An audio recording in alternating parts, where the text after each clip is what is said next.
Hello viewers, আজকের এই ভিডিওতে আমি দেখাবো আপনি যদি হোয়াটসঅ্যাপে কল করতে না পারেন তাহলে কি করবেন বা কিভাবে ঠিক করবেন। যেমন আমি হোয়াটসঅ্যাপে গিয়ে দেখাচ্ছি। যেমন হোয়াটসঅ্যাপে আমি ক্লিক করলাম। ক্লিক করার পরে আমি আমার একটা ফ্রেন্ডকে বা একটা বাইকে ফোন দিলাম। যেমন আমি কল করতে যাচ্ছি।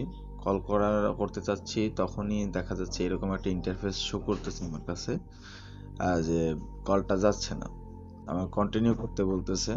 কন্টিনিউ করলে আহ, আমাকে এখানে দেখা যায় যে অ্যালাউ করতে বলতেছে রেকর্ড। তো অ্যালাউ করতে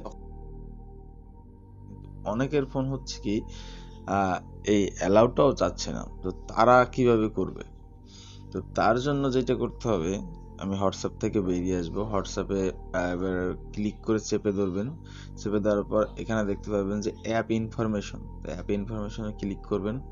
ক্লিক করার পরে একটু নিচে আসবেন। এখানে দেখবেন যে পারমিশন নামে একটা অপশন আছে, পারমিশনে ক্লিক করবেন। ক্লিক করার পরে আপনি এখানে দেখতে পাচ্ছেন যে আমার মাইক্রোফোন পারমিশন দেওয়া আছে, অ্যালাউড। তো আপনার মাইক্রোফোন পারমিশন দেওয়া থাকবে না যদি আপনার কল না যায়। তো আপনি জাস্ট একটা ক্লিক করবেন। এখানে যে ডিনাইড যে অপশনগুলো দেখতে পাচ্ছেন, এখানে আপনি যেমন ক্যামেরার আমি পারমিশন দিতে চাচ্ছি, অ্যালাউ করলাম, পারমিশন হয়ে গেল। এভাবে আপনি জাস্ট একটা দুইটা ক্লিকই আপনার হোয়াটসঅ্যাপের এই সমস্যাটা ঠিক করতে পারবেন। ধন্যবাদ। ভিডিওটি যদি ইনফরমেটিভ মনে হয় অবশ্যই চ্যানেলটি সাবস্ক্রাইব করবেন।